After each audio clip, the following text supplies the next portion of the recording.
Título: Berenice. Autor: Edgar Allan Poe.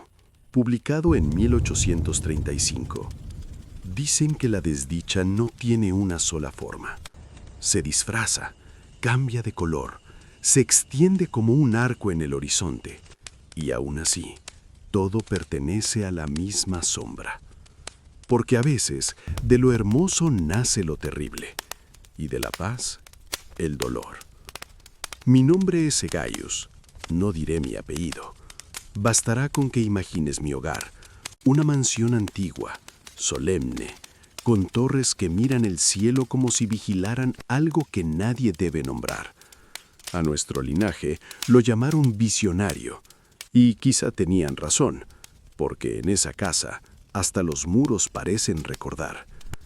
Allí nací, allí murió mi madre, y allí, entre pasillos fríos y bibliotecas interminables, aprendí a vivir como quien sueña despierto. Los libros fueron mi mundo, el resto, una versión pálida de la realidad. Pero con los años algo ocurrió. Mientras la vida afuera seguía su curso, dentro de mí crecía una inmovilidad extraña, como si la sangre se volviera lenta y el pensamiento demasiado afilado. En esa misma mansión creció mi prima, Berenice. Berenice. Éramos familia, y sin embargo parecíamos de especies distintas. Ella era luz en movimiento, caminaba colinas, reía con el día. Yo era sombra pensante, me encerraba, estudiaba, me perdía en la contemplación de lo mínimo. Y aún ahora, cuando pronuncio su nombre, 1000 recuerdos despiertan. La vi en sus primeros días, viva, brillante, imposible de olvidar. Y luego llegó la enfermedad, no como un simple mal, sino como una fuerza que entra sin pedir permiso y cambia lo que toca. Berenice comenzó a desvanecerse en vida.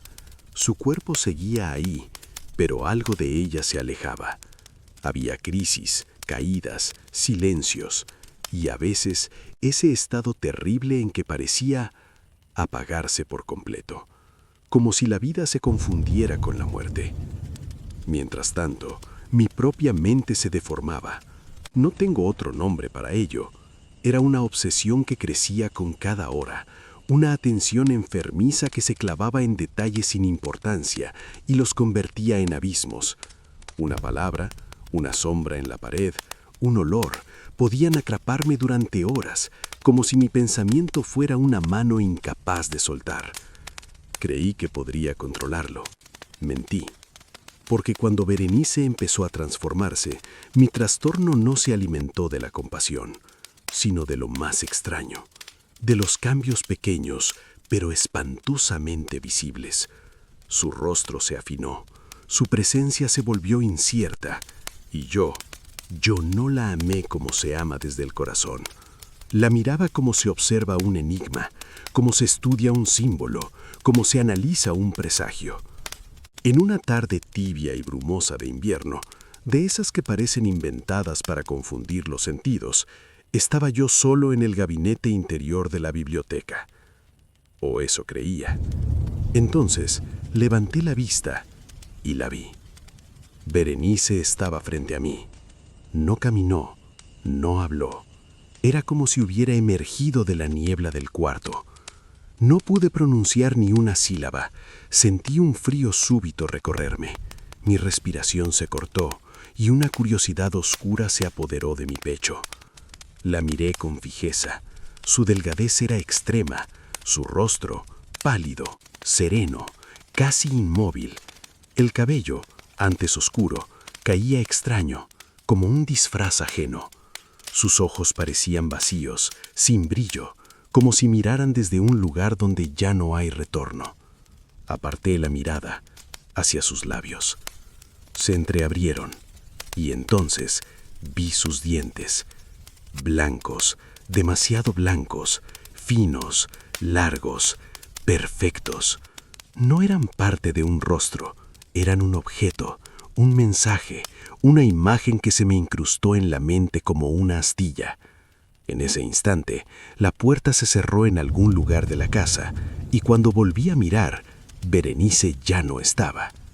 Pero los dientes sí, los dientes estaban conmigo, en la oscuridad, en la luz, en cada parpadeo.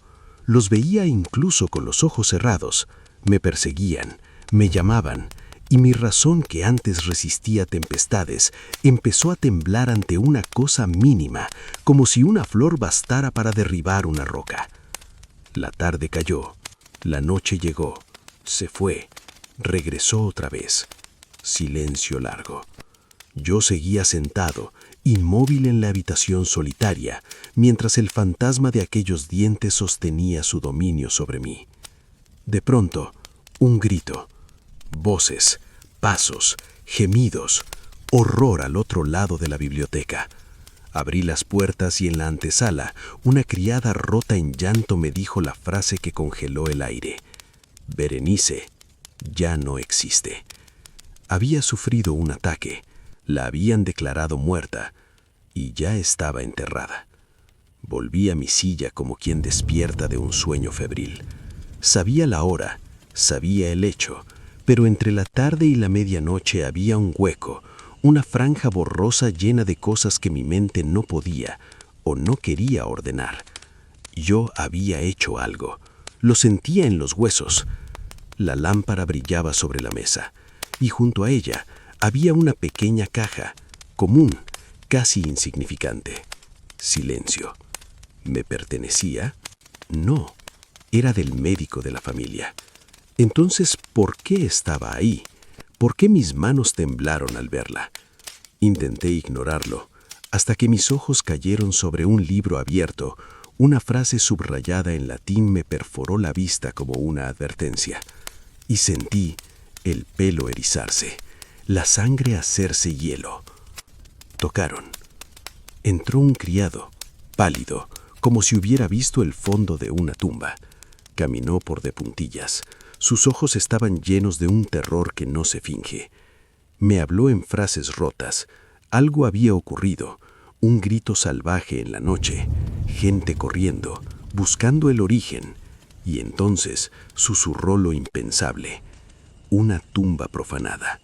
Un cuerpo envuelto en mortaja, desfigurado, pero que aún respiraba, aún palpitaba, aún vivía. Señaló mi ropa. Barro, sangre. Yo no respondí.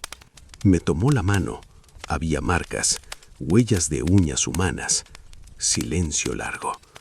Luego apuntó a la pared. Una pala.